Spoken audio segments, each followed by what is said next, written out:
O jornalismo tem a capacidade de se adaptar às novas mudanças da sociedade. Para que o jornalista esteja preparado, ele deve estar sempre atualizado, e quem tem acompanhado de perto cada atualização é o professor Francisco Laescala Júnior, jornalista há 48 anos. Professor, muito obrigado por ter aceitado participar desse momento tão importante para a gente.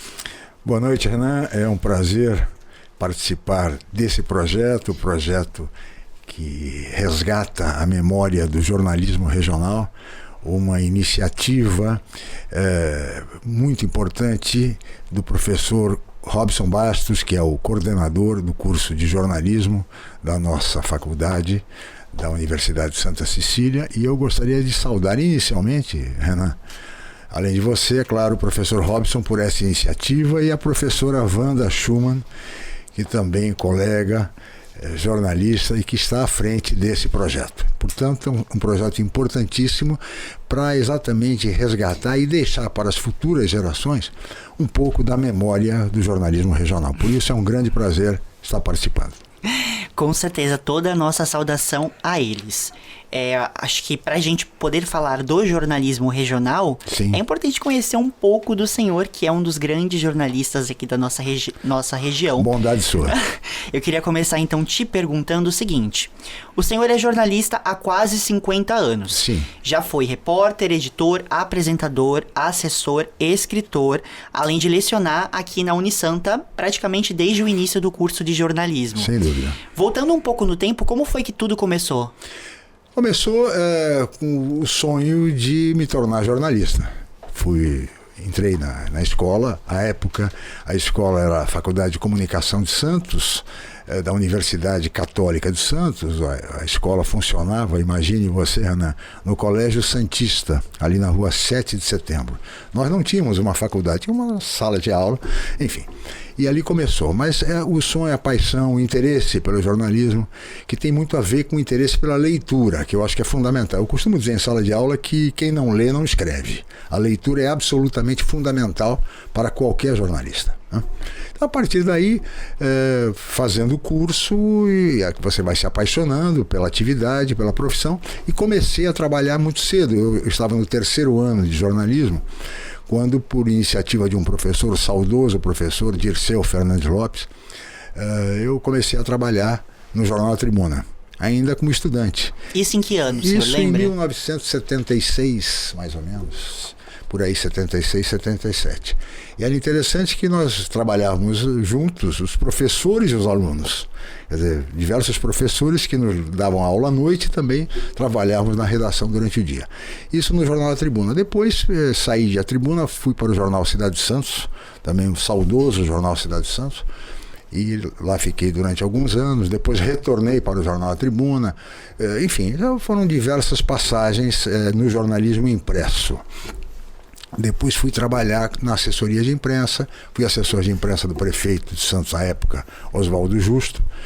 Depois, mais adiante, me tornei secretário de comunicação já de um outro governo, o governo do prefeito João Paulo Papa. Tive a oportunidade de trabalhar na Assembleia Legislativa do Estado de São Paulo, na Câmara Federal, enfim, em diversos setores. E também na televisão. A televisão aconteceu na minha vida, de repente, né? Fui convidado para apresentar um programa na TV Brasil SBT, Notícias em Debate. Aliás, iniciou comigo. Depois de lá fui para a TV Mar, da Rede Record, apresentar o jornal Opinião.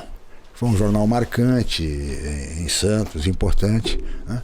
E depois do jornal Opinião, ainda na televisão, trabalhei aqui na TV Santa Cecília, no Jornal Enfoque, que hoje apresento nas redes sociais. Enfim, televisão, jornal impresso, assessoria de imprensa, foram áreas que eu trabalhei ao longo desse período. O senhor teve alguma inspiração para ingressar na área, ou tem? Não, eu acho que o que me levou, como disse, o que me levou ao jornalismo foi exatamente a paixão pela leitura, pela literatura. Isto me levou ao jornalismo, né? Claro que você tem referências importantes na profissão. Eu citaria entre essas referências uma que, aliás, eu acho que ele é o autor da mais bela definição de jornalismo que eu conheço, que é o mestre Cláudio Abramo, que disse uma ocasião que jornalismo é o exercício diário da inteligência e a prática cotidiana do caráter. Ou seja, jornalismo é inteligência e caráter. Eu me apaixonei por isso. Nesse tempo, como o senhor, sendo jornalista, já deve ter presenciado muitos acontecimentos importantes. Claro. Não só a nível regional, mas também nacional e até mesmo internacional. O senhor consegue destacar alguns grandes momentos, grandes acontecimentos que marcaram a profissão ao longo desses anos?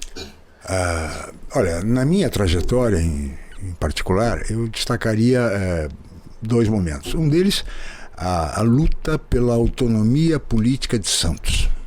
Santos, durante 16 anos, não elegeu seu prefeito. Nós éramos considerados uma área de segurança nacional, isso em plena ditadura militar. Então, Santos teve o seu prefeito em 1968, cassado arbitrariamente, que foi o prefeito Esmeraldo Tarquínio, que foi cassado porque era um democrata, foi cassado porque era uma inteligência extraordinária, tá certo? E porque também era afrodescendente. O Esmeraldo era negro.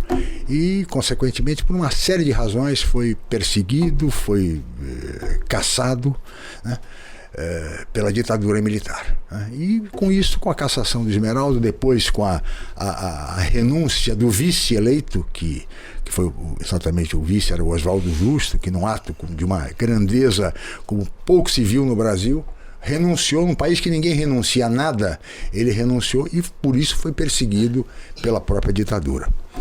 Muito bem, o fato é que, como consequência, Santos perdeu a sua autonomia, o direito de eleger o seu prefeito, e só recuperou 16 anos depois.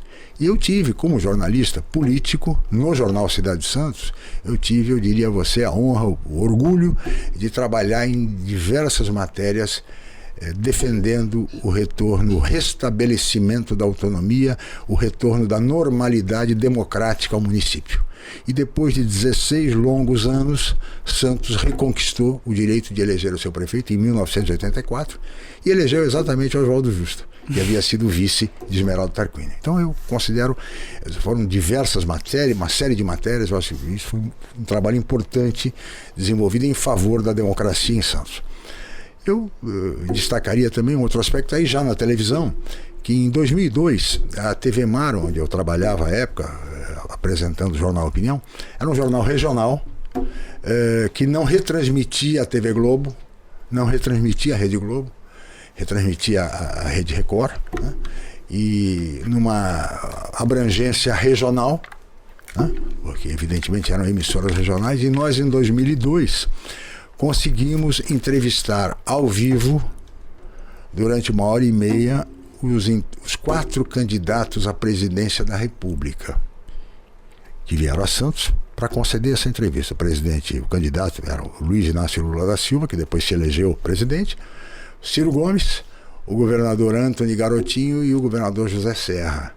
Foram os 4 candidatos à presidência da República, e nós tivemos o prazer, o privilégio, na TV Mar, por evidentemente a interferência direta do proprietário da emissora, que era o ex-deputado Gaston Henrique, muito respeitado no meio político, conseguimos entrevistar os 4 candidatos à presidência da República. Imagine você, uma TV regional que não retransmitia a Globo, trazendo uma entrevista de 1h30 ao vivo na emissora com os 4 candidatos à presidência da República. Eu destacaria como 2 grandes momentos, acho que um caso raro na história do jornalismo regional. 2 grandes momentos mesmo. Sem dúvida. Acho que um outro grande momento que a gente pode destacar, talvez não só para o jornalismo, mas para a sociedade inteira, no geral, foi a chegada da internet, que o senhor, inclusive, presenciou. Sim, isso, né? É verdade. Hoje, com a evolução da internet, com a evolução das redes sociais, o senhor acredita que exista muita diferença na forma de atuação do jornalista? Quer dizer, como é ser jornalista hoje em dia na era tecnológica? Veja, sem dúvida é mais fácil. Você tem um acesso muito mais rápido a todas as informações. Mas, por outro lado, é preciso também você desmistificar um pouco isto. Porque o que se observa hoje, Renan, e eu digo isso infelizmente, é que não se vê mais o repórter na rua.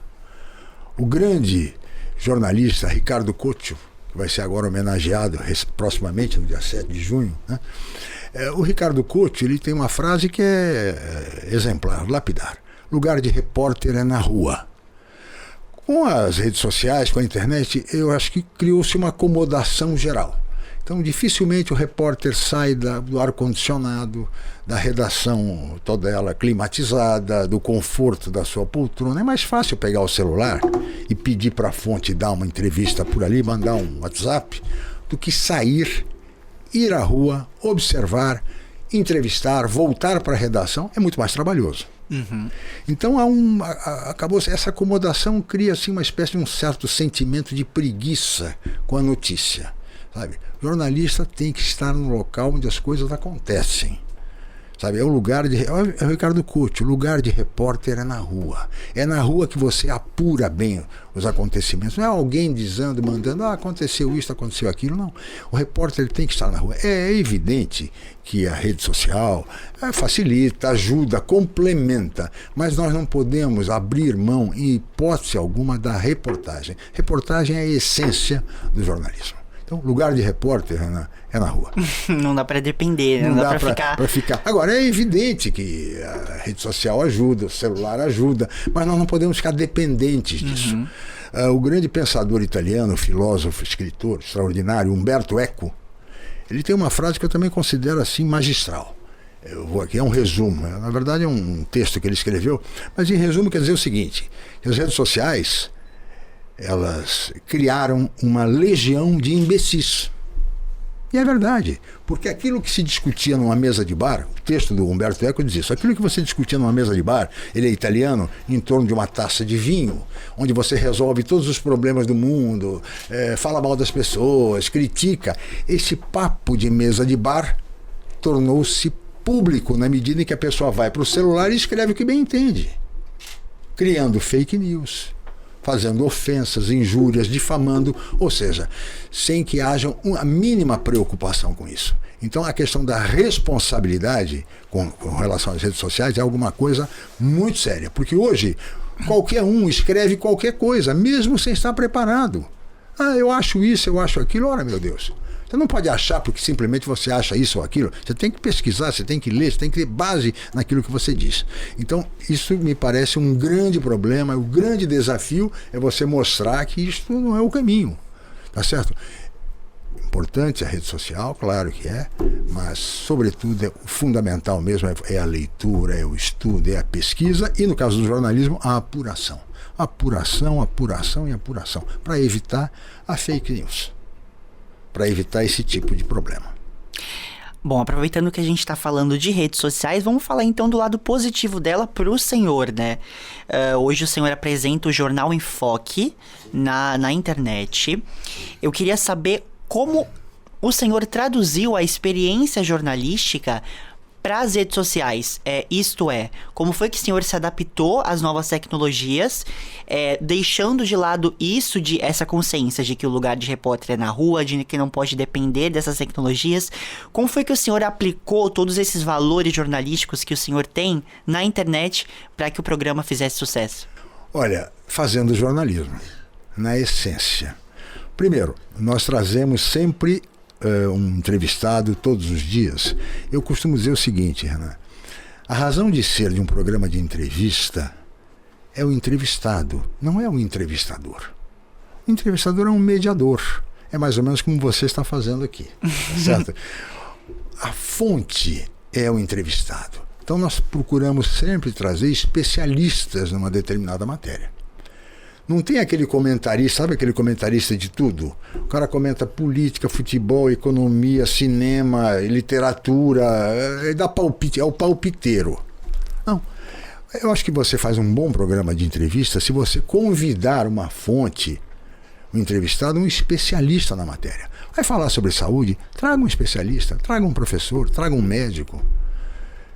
Vai falar de meio ambiente? Traga um biólogo. Converse com um ambientalista, ou seja, e não aquele comentarista, sabe aquele comentarista que fala sobre tudo? Eu acho que jornalismo é isso, é você dar espaço, vez e voz a quem tem e sabe o que dizer. Eu vejo dessa forma. No caso da passagem para as redes sociais, é absolutamente normal. Simplesmente quem tem uma certa prática, como eu tive com televisão, não difere muito no YouTube, tá certo? Não difere muito. E com relação a estar na rua, eu diria aqui, saudando o extraordinário colega Fernando de Maria, eu brinco dizendo que ele é o repórter número 1 desta cidade, porque ele professor Robson, que está aqui conosco, ele é o único empresário que ao mesmo tempo é empresário e funcionário da empresa, porque ele vai à rua, ele faz a reportagem, ele matéria, ele fotografa, ele vem, ele escreve, ele edita, ou seja, e também é um empresário, também é o dono da empresa. Então, é extraordinário. É isto, é essa paixão pelo jornalismo, ou seja, reportagem na rua. Lugar de repórter é na rua, parafraseando o grande Ricardo Couto. Bom, entre as mudanças que as próprias redes sociais trouxeram, eu acho que a gente pode destacar a questão da preservação da ética jornalista. Sem dúvida. Que, como o senhor bem falou, assim, elas chegaram, a gente usa, temos que usar ao nosso favor, mas para ser um bom jornalista precisamos ter esses valores conosco, só que existe uma linha tênue, né? Assim, como você pode publicar aquilo que você bem entende no momento que você bem entende, você pode beirar o sensacionalismo, claro. Você pode compartilhar uma notícia falsa, você claro. pode compartilhar uma informação equivocada. Como que tá a questão da ética na sua visão? Olha, eu volto ao Cláudio Abramo. Jornalismo é inteligência e caráter. Vale dizer, inteligência e ética. Não há como fugir disso. Há valores eternos que devem ser preservados sempre. A ética é um deles. Tá certo? Então, assim como o caráter, assim como a honradez, a honestidade, a dignidade, isso é fundamental. Na nossa profissão, sobretudo. Né? Por isso é que eu digo, eu não considero o achismo. Eu acho isso. Pouco importa se você acha, se você tem base para dizer alguma coisa, tudo bem. Se não, não. Se não, é desconsiderar isto.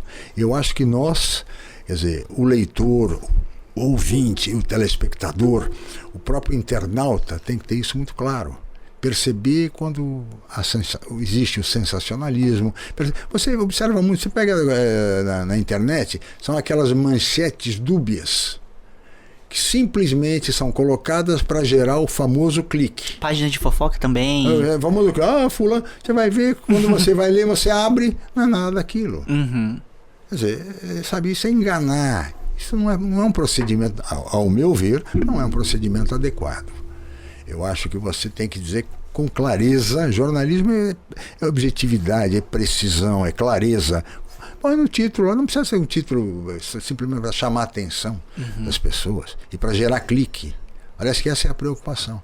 Eu ouvi outro dia a entrevista de uma pessoa importante. O importante é gerar clique. Eu discordo, eu acho que não tem nada a ver uma coisa com outra.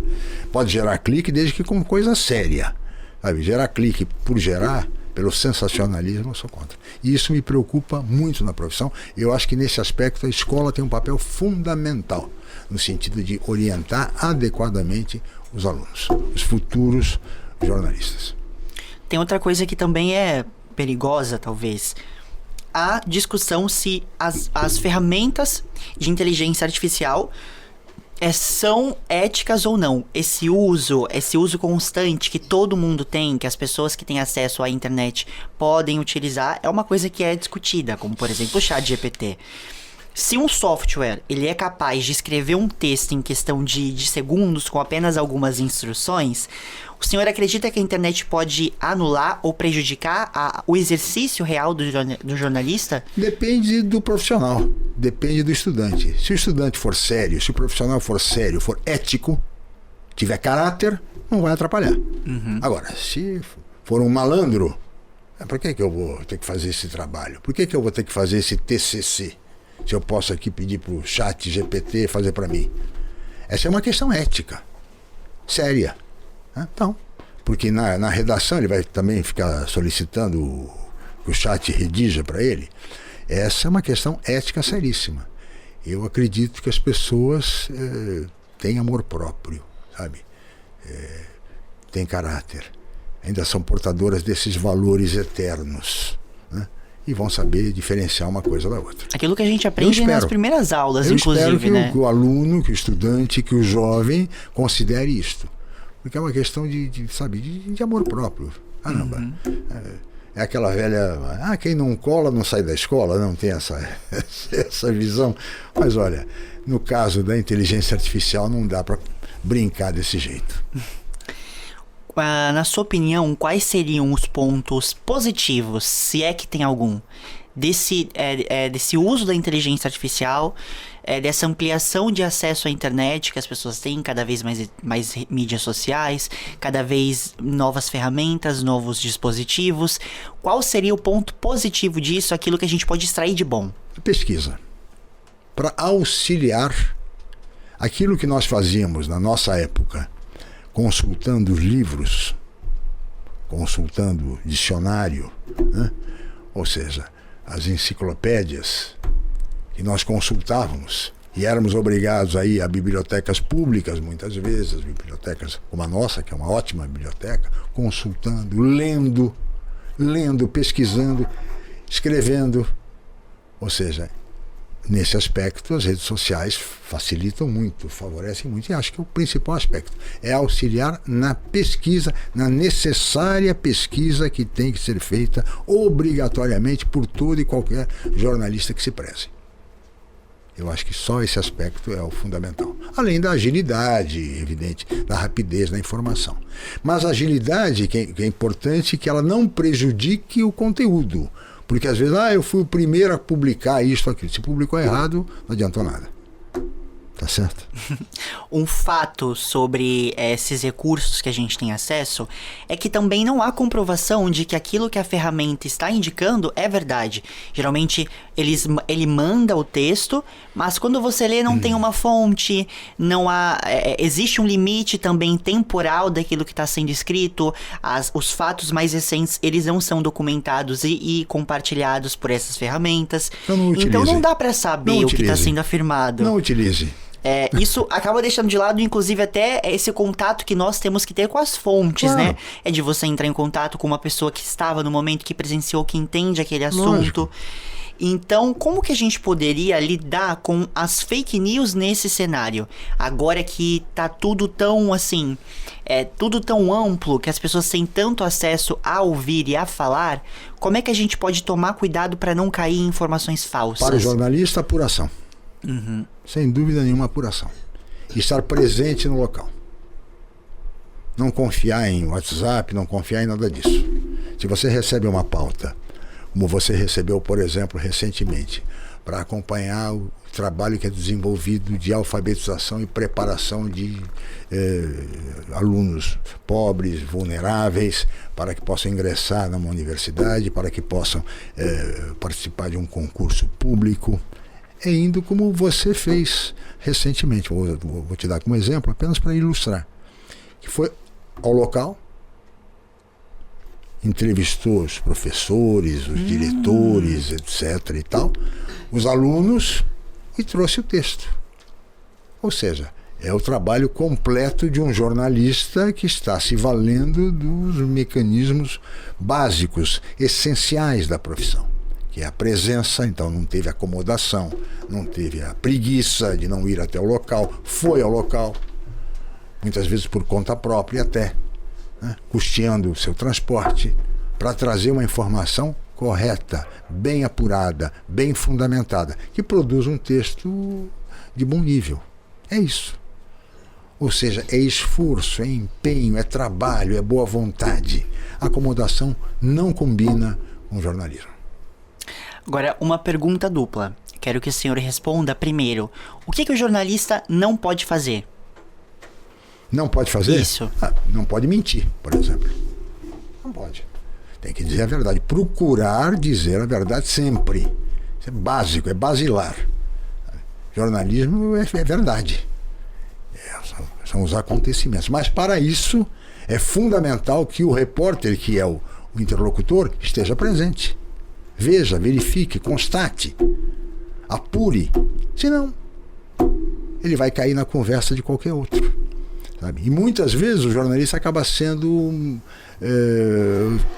utilizado, manipulado por fontes, né, não confiáveis. Que chegam para você, olha, Renan, está acontecendo isso e aquilo. E querem usar o jornalista. Isso também é comum na profissão. É preciso separar o joio do trigo. E nada supera a presença do jornalista no local dos acontecimentos, para que ele possa apurar e transcrever a verdade. E para finalizar, agora eu quero que o senhor deixe um conselho para os estudantes de jornalismo, aquelas pessoas que se formaram recentemente. O que elas precisam fazer para ser bons jornalistas? Foi uma entrevista cheia de conselhos, eu sei, mas eu quero o veredito do senhor. Olha, eu diria o seguinte, eu acho que o estudante, eu diria que acho que é fundamental. Leitura. Não tenham preguiça de ler. Eu costumo dizer, quem não lê, não escreve. Então, leitura é absolutamente fundamental. Grandes nomes, grandes escritores. Machado de Assis, por exemplo, o maior escritor da língua portuguesa brasileiro, né? É uma leitura obrigatória. Apenas um pequeno exemplo. Entre tantos e tantos outros escritores. Acho que leitura é fundamental. É a recomendação que eu deixo para um futuro jornalista. Um outro aspecto que eu acho que também, Renan, é fundamental na profissão é o respeito a esses valores eternos. Ou seja, agir com ética, falar a verdade, tá certo? Respeitar o que a fonte diz. Isso é muito importante. Respeitar o off. Essa é uma relação, sabe, de dignidade. Ou seja, você vai entrevistar uma pessoa, mesmo que você não concorde, e você tem todo o direito de não concordar com aquela fonte. Você gosta do partido A e vai entrevistar o líder do partido B, você deve fazê-lo e respeitar tudo aquilo que ele disse, mesmo você não concordando. Sabe? Isso remete a Voltaire. Eu vou defender até a morte o direito de você dizer aquilo com o que eu não concordo. Sabe? Isso é democracia.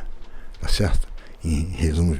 Então, o jornalismo é mais ou menos isso. Se você respeitar sempre o que a fonte disser, você será respeitado sempre como profissional. Então, acho que isso é ética, isso é caráter.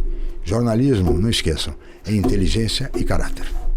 Professor, muito obrigado. Que entrevista valiosa.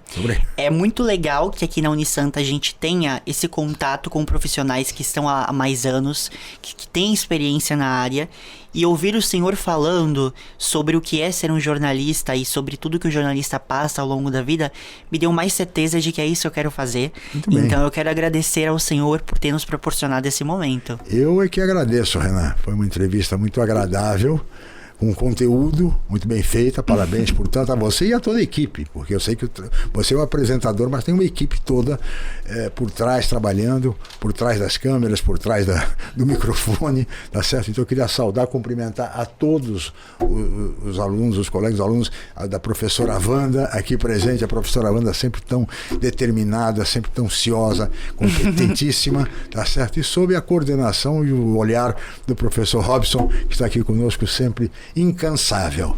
O Robson, eu digo que ele é um professor incansável, tá certo? Ele está sempre olhando tudo, cuidando, vendo, observando e prestigiando. E além do que, no caso desse projeto, ele é o autor desse projeto, é o idealizador desse projeto Memória do Jornalismo Regional, que eu fico muito honrado, muito satisfeito de ter sido o primeiro convidado para esta apresentação. Foi um grande prazer, viu? Também estou muito feliz por ter participado desse momento e, como o senhor disse, é um trabalho que a gente não fez sozinho. Eu vou aproveitar então para finalizar, claro, lendo a ficha técnica de todo mundo que fez parte desse momento. Faça assim. A gente tem como produtoras Isabela Santos, que tá ali fora, Sabrina Campos aqui com a gente, assistente de produção Caio Damascena, responsável pelo making off Yasmin Pedroso, cinegrafista Bianca Novaes, responsáveis pela edição o Gelson, Henrique, Rodrigo Cirilo e Gustavo Sampaio, responsável pelas fotos Alex Castro, responsável pelo banner, que a gente apareceu em todos os lugares, sim, é verdade, Gustavo Pimentel. Muito bem. Também temos o sonoplasta Léo Cristo, a coordenação da professora Wanda Schumann e a idealização do professor Robson Bastos. Então, muito obrigado a toda essa gente que participou disso, a todo mundo que tá ali fora, todo mundo que assistiu até aqui. É isso, gente. Muito obrigado. Só faltou uma coisa. O apresentador, Renan da Paz. Obrigado, gente. Obrigado pra você que assistiu também.